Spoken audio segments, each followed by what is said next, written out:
Según los expertos, las extrañas y gigantescas huellas halladas en muchos lugares, junto a los relatos de numerosos testigos, demuestran el aterrizaje de naves extraterrestres en nuestro planeta. Los investigadores del fenómeno OVNI han venido registrando en los últimos años no solo el vuelo de estos artefactos, sino que se han encontrado en los campos donde han aterrizado huellas de sus artefactos y también huellas de sus pisadas, lo cual nos da un valioso material para el estudio. Hasta hoy no ha sido posible llegar a una conclusión completamente indiscutible, 100% efectiva. Falta por contrastar con restos de laboratorio la presencia real de elementos que sean extraños o incluso modificados en comparación a aquellos que nosotros conocemos en temas terrestres. Cuando hablamos de aterrizajes OVNI, una huella sobre el terreno nos lleva a la conclusión, dentro de lo que es la investigación in situ de campo, es de que allí ha aterrizado algo. Otra cosa es de qué se trató, qué es lo que aterrizó en ese lugar.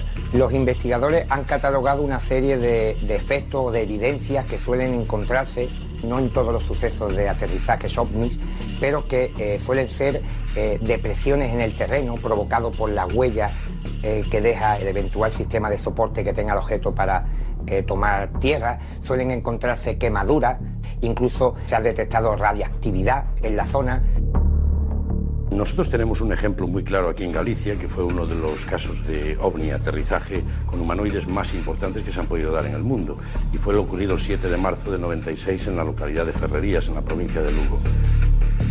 En ese caso pudimos sacar unos moldes de escayola que, una vez llevados a la Universidad de Santiago, al Departamento de Zoología, la opinión personal de los científicos era de que no se trataba de la huella de ningún animal conocido por ellos. Para mí no hace falta otra cosa, porque toda la historia en sí, más esas huellas, demuestran que allí aterrizó un objeto volante no identificado con 8 individuos de 2,5 metros a bordo que pesaban cerca de 250 kilos, y por eso pudimos coger esas huellas que penetraban 19 centímetros en el terreno.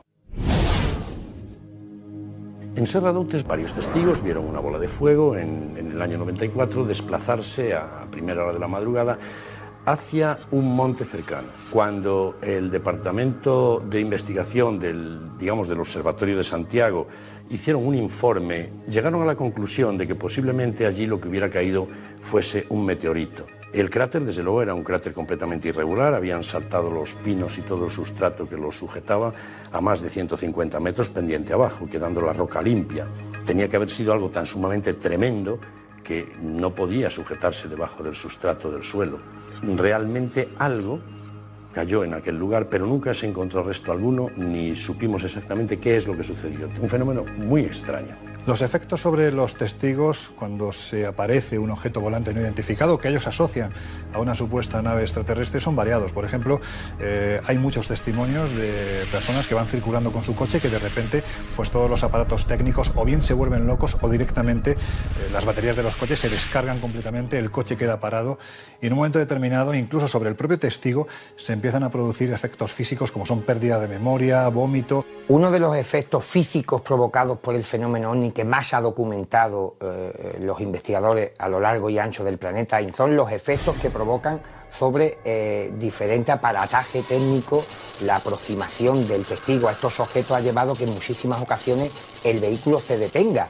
En otros incidentes solamente se ha provocado una interferencia sobre el sistema eléctrico del coche. Incluso en domicilios y casas se han sentido como la televisión, la radio y diferentes aparatos eléctricos que haya en la casa pues han sufrido este tipo de alteraciones ante la cercanía de estos objetos.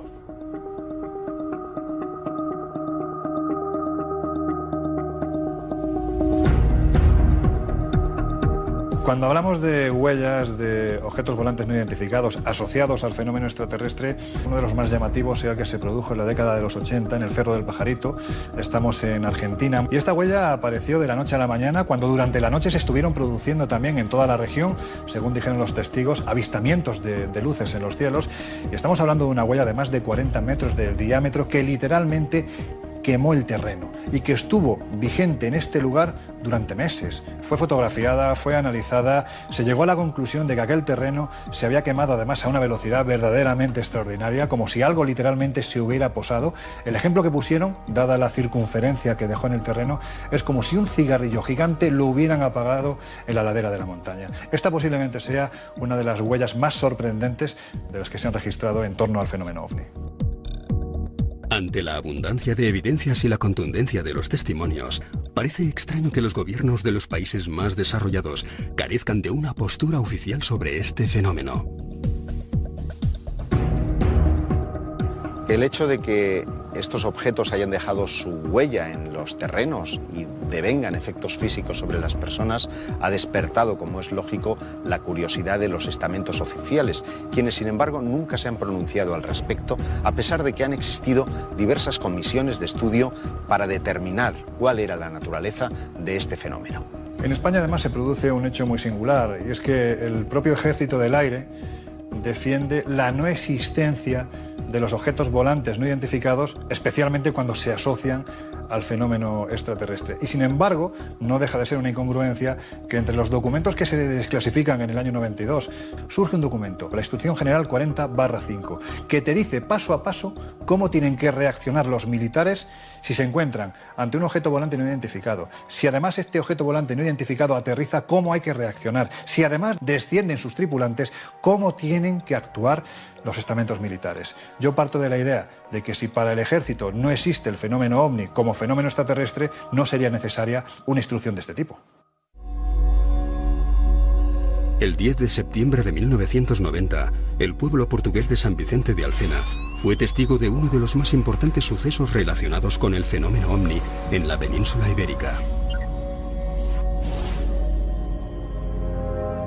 Nos encontramos en una localidad cerca de Oporto, llena de miedo, llena de temor de que aquello pudiese volver a suceder.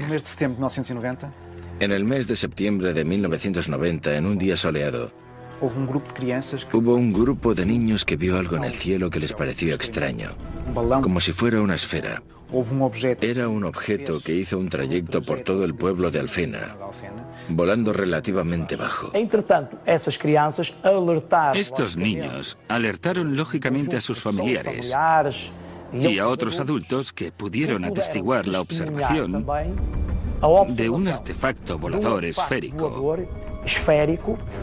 con una especie de apéndices o patas que caían de su parte inferior, el cual hizo un movimiento en un radio de cerca de 500 metros durante al menos 50 minutos. A cierta altura el objeto empezó a bajar y parecía que iba a aterrizar. Realmente dio la idea de que iba a aterrizar. El objeto quería aterrizar en un campo de fútbol que existía en la zona. Eso fue corroborado por la policía del campo de fútbol, que observaron desde muy cerca que realmente el objeto estaba prácticamente en el suelo, más o menos a 1 metro de altura. En aquel momento había un grupo de trabajadores que estaban en el almacén y salieron. Tiraron piedras al objeto, lo que hizo que éste se elevase. Las piedras no llegaron a darle, pero hubo como una respuesta inteligente, digámoslo así. Al lanzarle las piedras, el objeto se fue. Lo curioso en este caso es que en aquella población había un colaborador de un periódico de noticias que fue a buscar una cámara que tenía a mano e hizo 4 fotografías a una altura a la que prácticamente el objeto no se veía. Eran 4 pruebas de que realmente había pasado algo. La investigación comenzó muy pronto y consiguió recoger las noticias en caliente de lo que allí había sucedido. La Fuerza Aérea también emitió un comunicado después de analizar los negativos para decir que no habían tenido ningún registro de radar y que no tenían conocimiento de maniobra militar alguna, por lo que prácticamente no podían clasificar el objeto.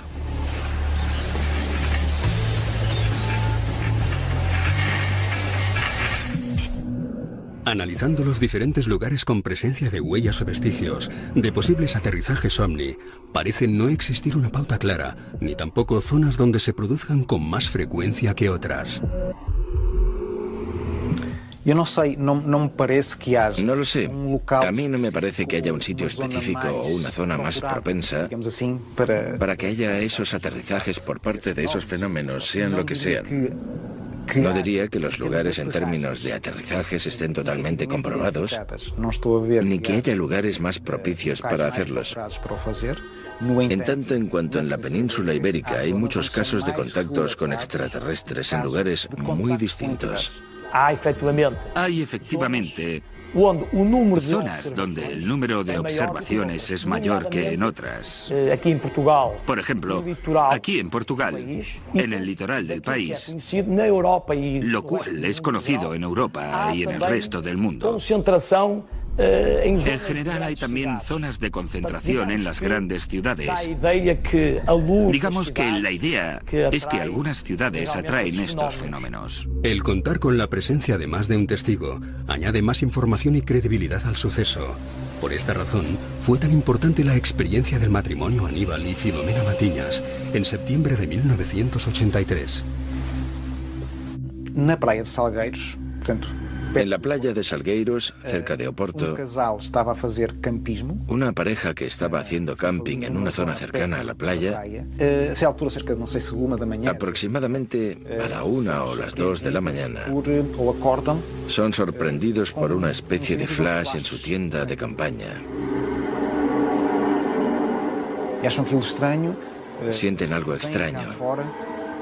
Abren la tienda y salen fuera viendo que hay uno o más objetos cerca de la playa, a unos 500 metros de distancia.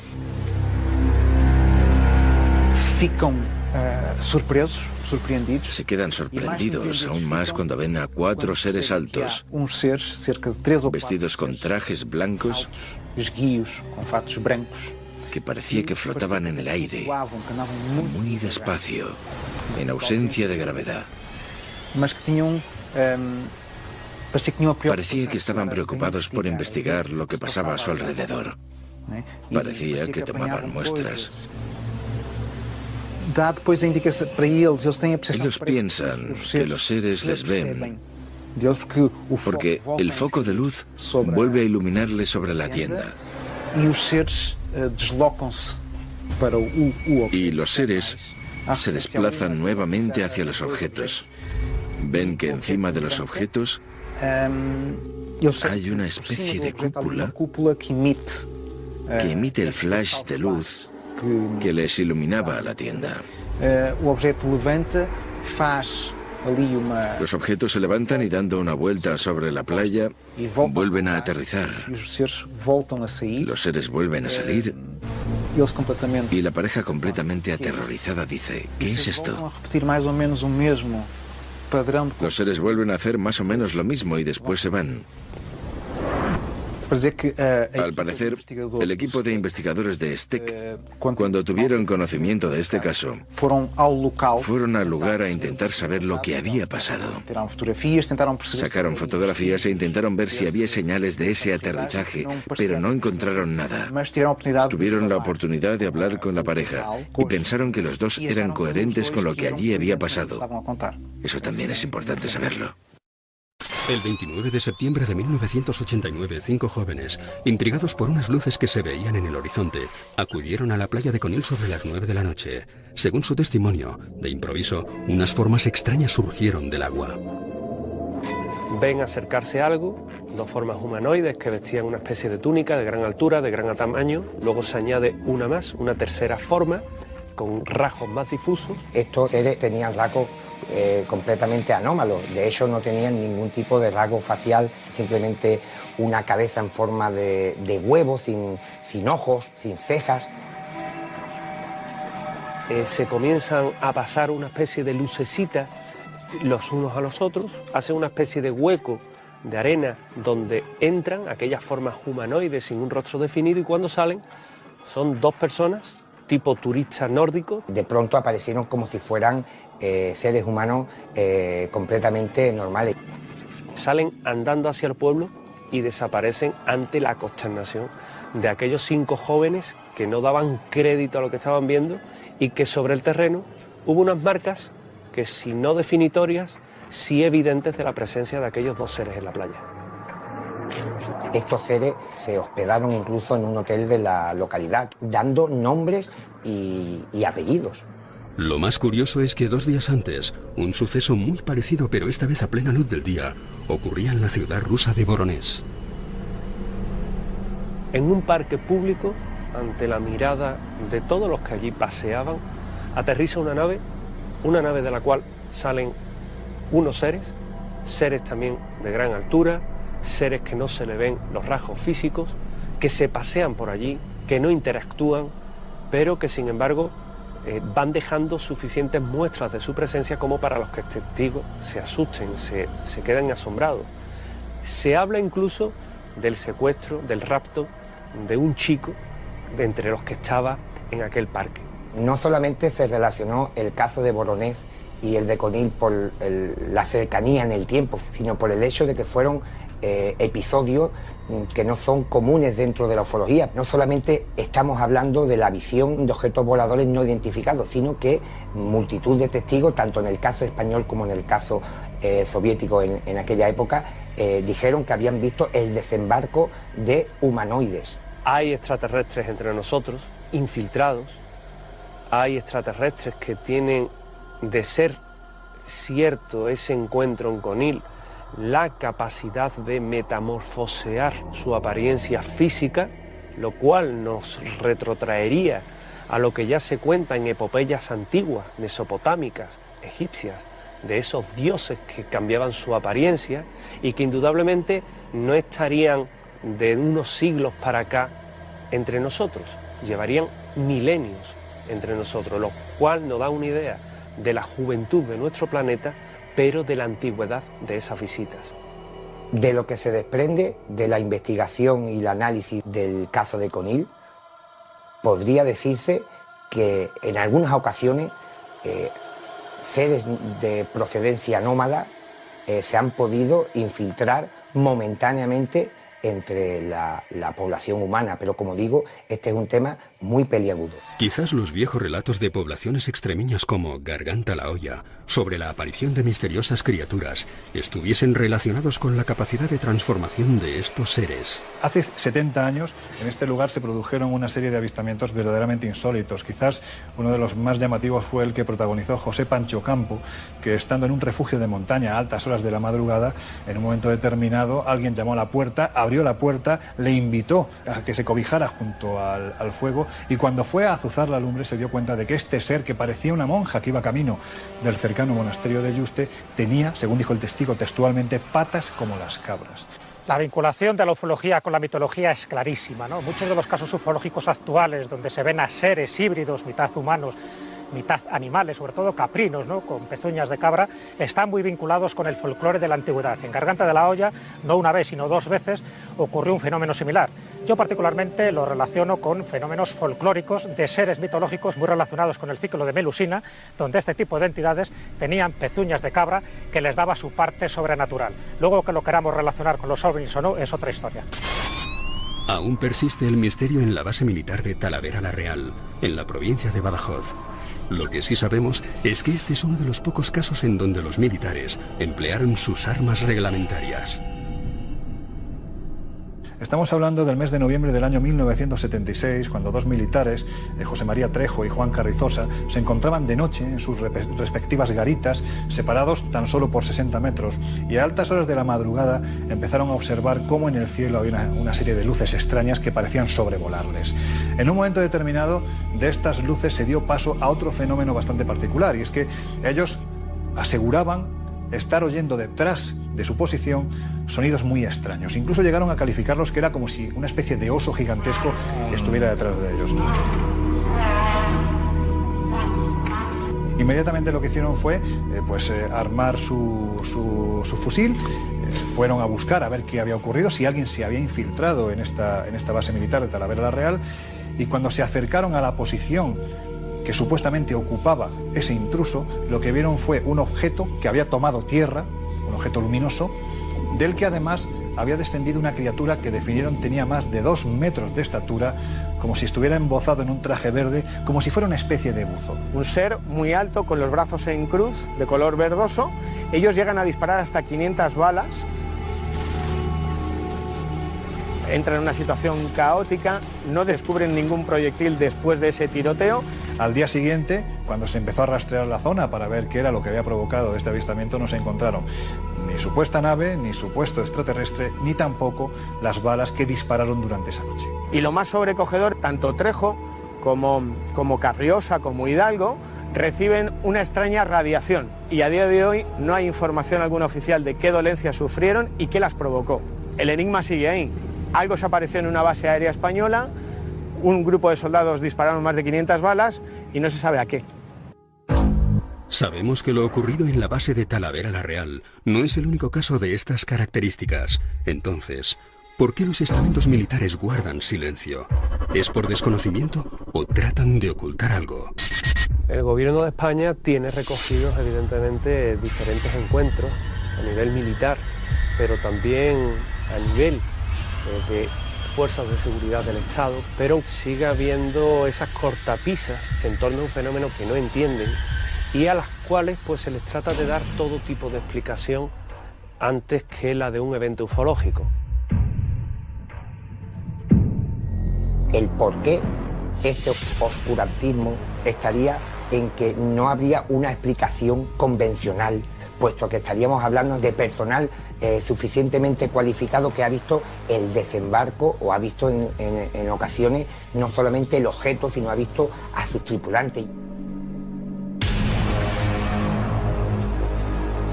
En España había mucha expectación en el año 92, en el mes de septiembre, cuando se desclasificaron los primeros informes. Sin embargo, inmediatamente llegó la decepción, porque se habían arrancado folios, se habían añadido otros, y lo más terrible es que se habían añadido las conclusiones. Siempre se trata de buscar una alternativa racional, aunque muchas veces la explicación más improbable es la más evidente.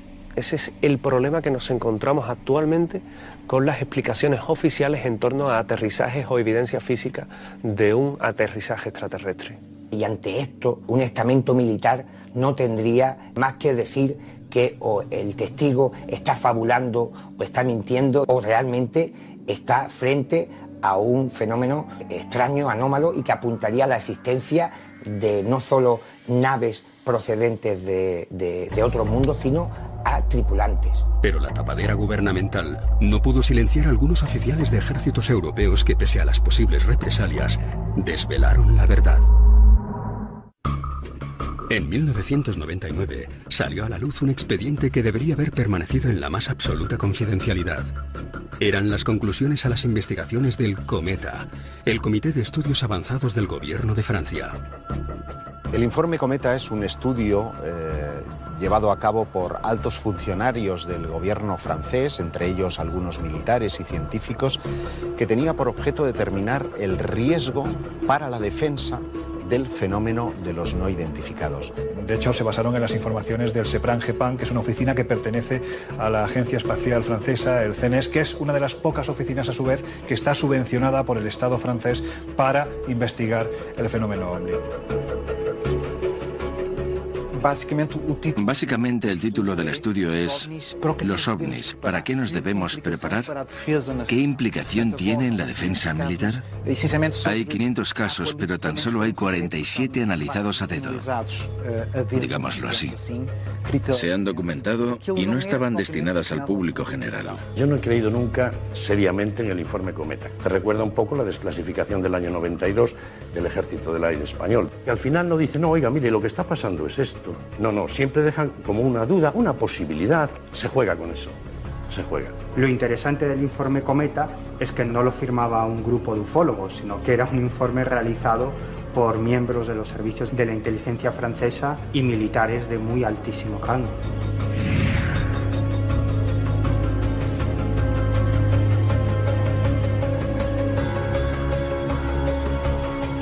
El informe viene avalado por científicos, por militares y por funcionarios de alto rango. Por lo tanto, las conclusiones que se ofrecen en el mismo tienen una credibilidad absoluta. Estamos hablando de elevados estamentos militares, por tanto no son unas personas cualesquiera. Tienen conocimientos técnicos de defensa, de estrategia, y saben valorar si hay un peligro inminente o no. Para lo que nosotros deberíamos estar preparados es para un fenómeno que desconocemos, pero que puede tener implicaciones peligrosas para la seguridad aérea. ¿Qué casos son aquellos que investigaron esos científicos para sacar el informe? ¿Le faltaban casos más importantes, más interesantes que pudieran estar en poder de la Fuerza Aérea Francesa, por ejemplo, y que a la Fuerza Aérea Francesa no le interesó que pasaran por las manos de estos científicos? Con toda seguridad. Entonces, la credibilidad del informe o, digamos, su buen hacer ya cojea. A mi entender, que este grupo de personas se animasen a firmar este documento, Cometa, me lleva a pensar que en realidad el fenómeno OVNI es algo sobre lo que se habla, se discute e interesa en las más altas instancias gubernamentales de los países occidentales.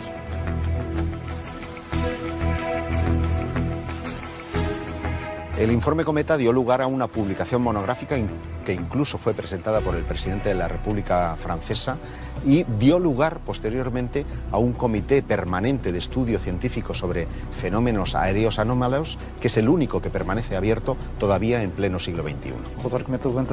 Así visto, aparecen varias cuestiones, principalmente de defensa, lo que supone que así haya más estudios y que estemos más atentos a un fenómeno que es real y que puede tener consecuencias. En ese informe se traslucía la cuestión de que es posible que algunas naves extraterrestres recuperadas por ciertos gobiernos, sobre todo el estadounidense, pues eso fuese la causa de que luego se desarrollase toda una serie de tecnología, ¿no? Y esos firmantes daban visos de credibilidad al incidente Roswell, al caso del famoso estrellamiento de un platillo volante en Nuevo México.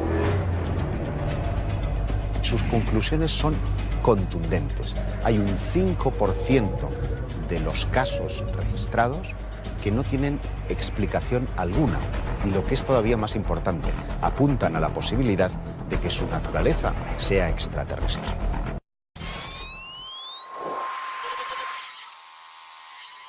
Uno de los casos paradigmáticos incluidos en los expedientes desclasificados del Ejército del Aire español se registró en 1976 al noroeste de la isla de Gran Canaria, en los alrededores de la localidad de Gáldar.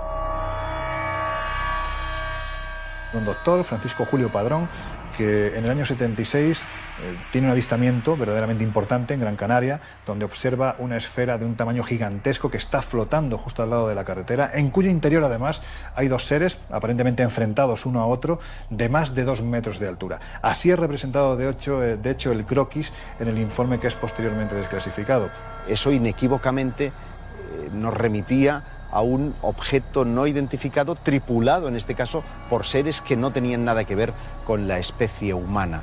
En aquel preciso instante en el que el coche pasaba por allí, el objeto salió despedido hacia el firmamento, con la peculiaridad de que una corbeta del ejército español, de la Marina, que estaba trabajando en los alrededores, pudo registrar el despegue del asombroso artefacto. ¿Qué es lo que se sabe de estos seres? Pues verdaderamente no se sabe absolutamente nada. No hay una explicación fidedigna, salvo el testimonio de esta persona que, bueno, simplemente explicó lo que vio. Gáldar supuso muchas cosas y sigue siendo uno de los grandes enigmas, sobre todo porque los militares tomaron conciencia de que algo que no tenía explicación, que parecía que no pertenecía a nuestra realidad, a nuestro mundo, se colaba en nuestro espacio aéreo español.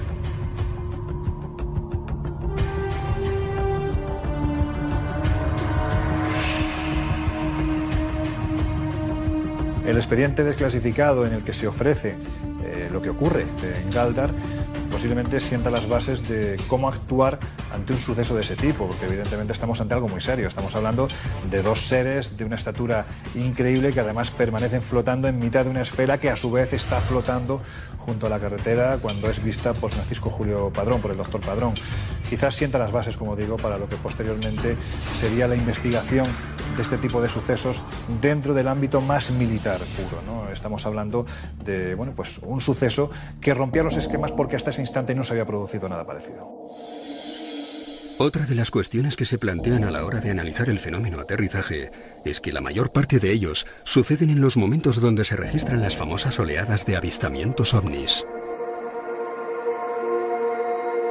Durante la época de la oleada gallega, entre finales del 95 y mediados del año 1996, es cierto que recogimos varios casos de aterrizajes, ¿no?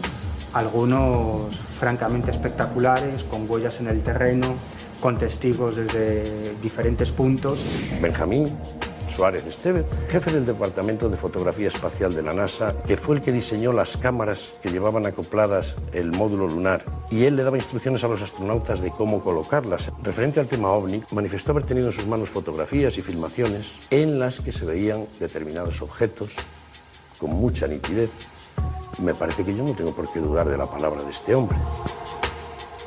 Parece ser que actualmente las informaciones relativas a todos estos sucesos en los medios de comunicación son menos numerosas que en décadas anteriores. Hubo una época en los años 80 en que los propios medios se hacían un eco grande de todos estos relatos. Y por tanto, también daban idea e interés a parte de la población para prestar más atención al cielo y estar mirando hacia arriba un poco más para ver qué pasaba allí.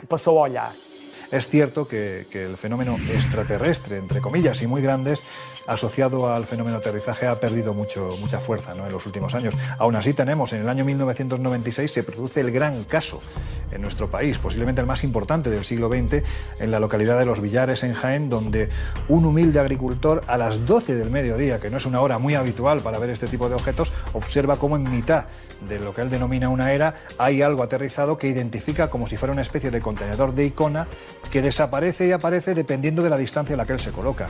El caso de los Villares ocurre en el año 96, en julio, cuando Dionisio Ávila, un jubilado de esta localidad de Jaén, en su paseo rutinario, se encuentra con un objeto extraño en forma de campana, con 4 ventanas totalmente opacas, negras, en forma de ojo de buey, cuando ante él aparecen 3 humanoides. Y un detalle sorprendente y que no tiene parangón con otro evento de este tipo es que durante unos instantes la imagen que se presenta ante Dionisio Ávila desaparece durante fracciones de segundo, como si estuvieran envueltos en algún tipo de campo de camuflaje. Este posiblemente sea uno de los grandes casos porque además dejó una evidencia física. Uno de los seres arrojó una piedra al testigo que hoy en día está en manos de uno de los mejores investigadores que hay en nuestro país, Juan José Benítez.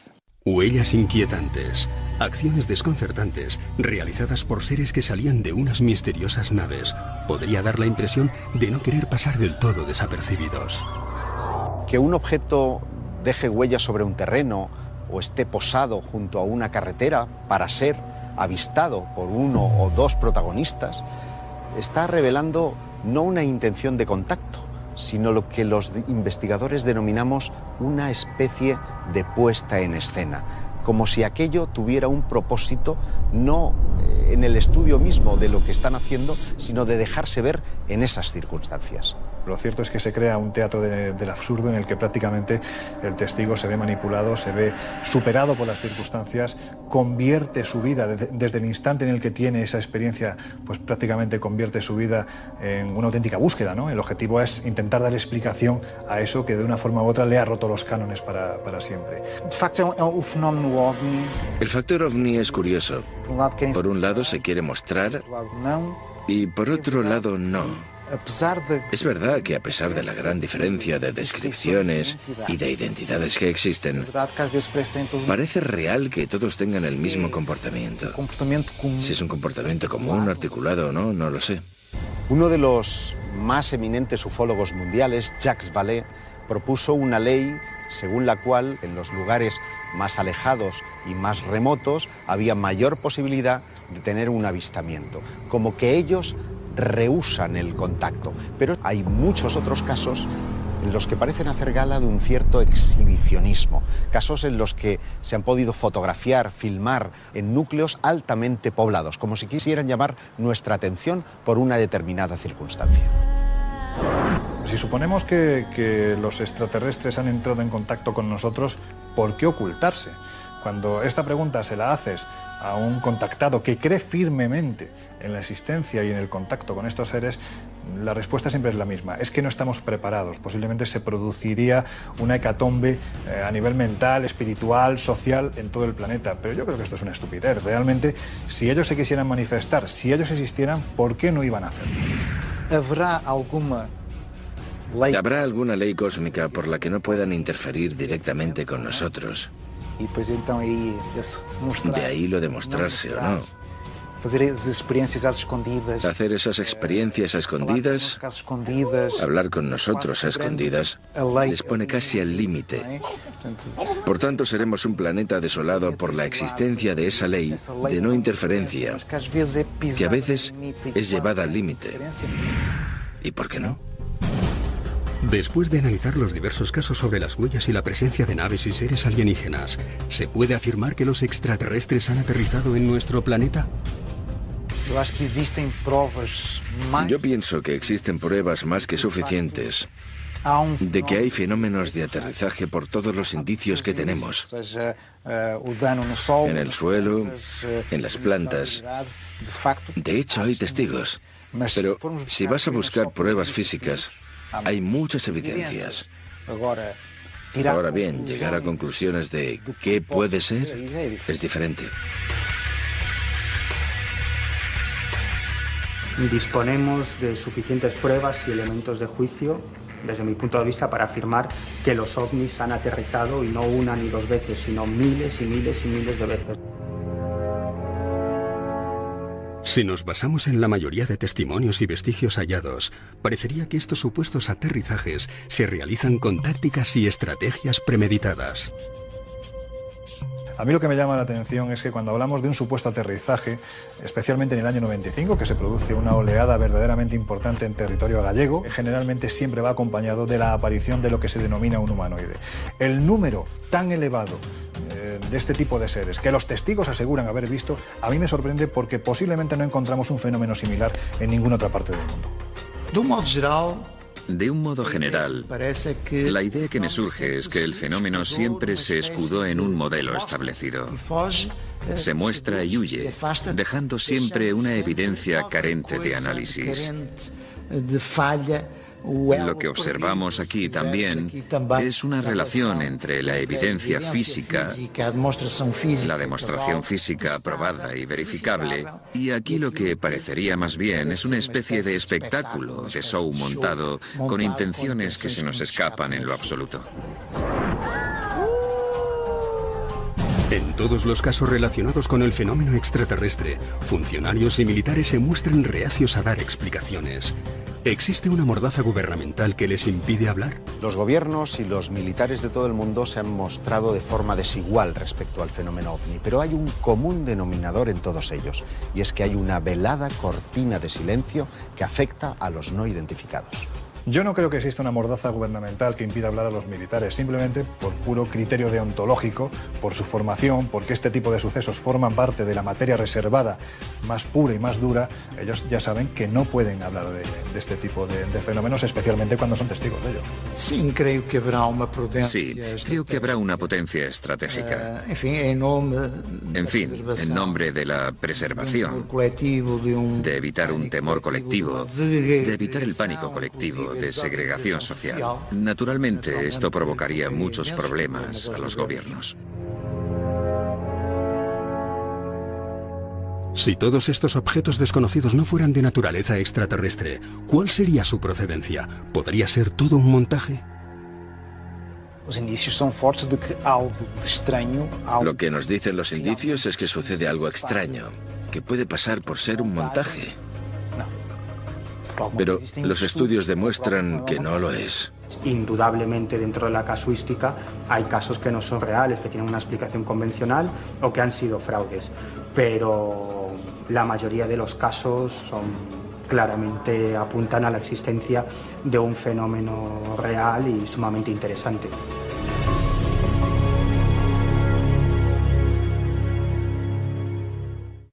Como si algo literalmente se hubiera posado.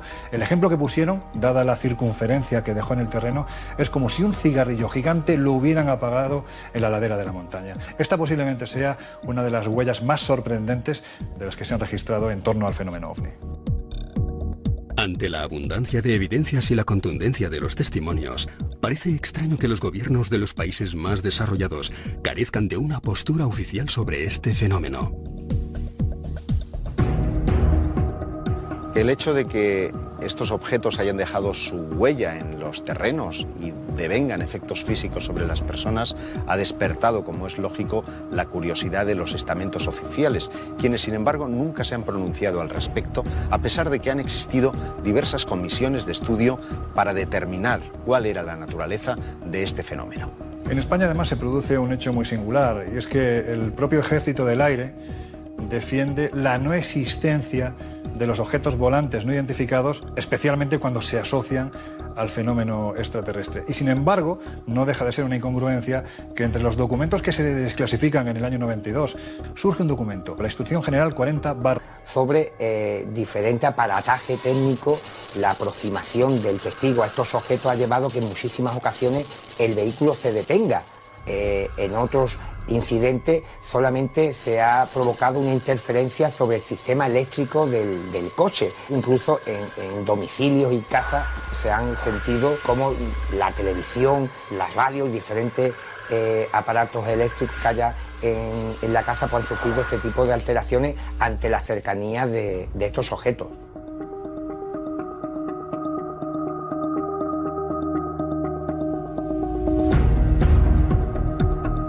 Cuando hablamos de huellas de objetos volantes no identificados asociados al fenómeno extraterrestre, uno de los más llamativos era el que se produjo en la década de los 80 en el Cerro del Pajarito.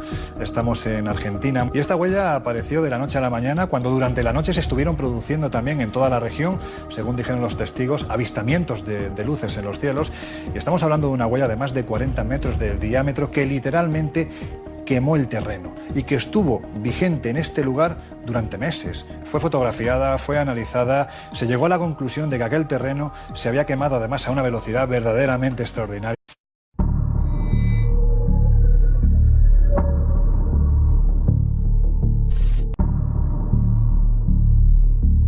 Según los expertos, las extrañas y gigantescas huellas halladas en muchos lugares, junto a los relatos de numerosos testigos, demuestran el aterrizaje de naves extraterrestres en nuestro planeta.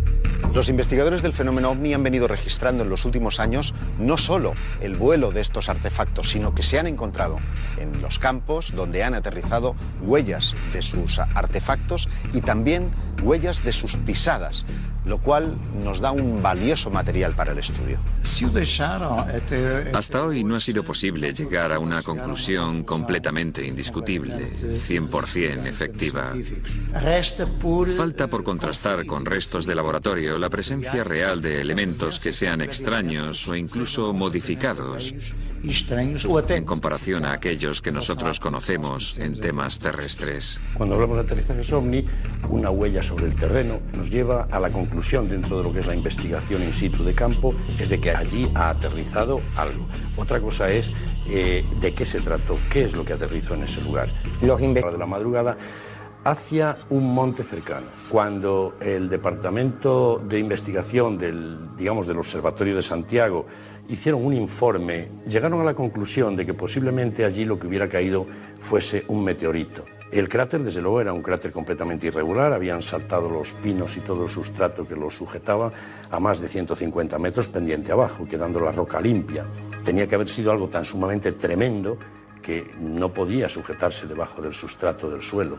Realmente algo cayó en aquel lugar, pero nunca se encontró resto alguno, ni supimos exactamente qué es lo que sucedió. Un fenómeno muy extraño. Los efectos sobre los testigos cuando se aparece un objeto volante no identificado que ellos asocian a una supuesta nave extraterrestre son variados. Por ejemplo, hay muchos testimonios de personas que van circulando con su coche que de repente pues todos los aparatos técnicos o bien se vuelven locos o directamente las baterías de los coches se descargan completamente, el coche queda parado y en un momento determinado, incluso sobre el propio testigo, se empiezan a producir efectos físicos como son pérdida de memoria, vómito. Uno de los efectos físicos provocados por el fenómeno OVNI que más ha documentado los investigadores a lo largo y ancho del planeta son los efectos que provocan. Los investigadores han catalogado una serie de efectos o de evidencias que suelen encontrarse, no en todos los sucesos de aterrizajes ovnis, pero que suelen ser depresiones en el terreno provocados por la huella que deja el eventual sistema de soporte que tenga el objeto para tomar tierra. Suelen encontrarse quemaduras, incluso se ha detectado radiactividad en la zona. Nosotros tenemos un ejemplo muy claro aquí en Galicia, que fue uno de los casos de ovni aterrizaje con humanoides más importantes que se han podido dar en el mundo, y fue lo ocurrido el 7 de marzo del 96 en la localidad de Ferrerías, en la provincia de Lugo. En ese caso pudimos sacar unos moldes de escayola que, una vez llevados a la Universidad de Santiago, al Departamento de Zoología, la opinión personal de los científicos era de que no se trataba de la huella de ningún animal conocido por ellos. Para mí no hace falta otra cosa, porque toda la historia en sí, más esas huellas, demuestran que allí aterrizó un objeto volante no identificado con 8 individuos de 2,5 metros a bordo que pesaban cerca de 250 kilos y por eso pudimos coger esas huellas que penetraban 19 centímetros en el terreno. En Serradoutes varios testigos vieron una bola de fuego en el año 94 desplazarse a primera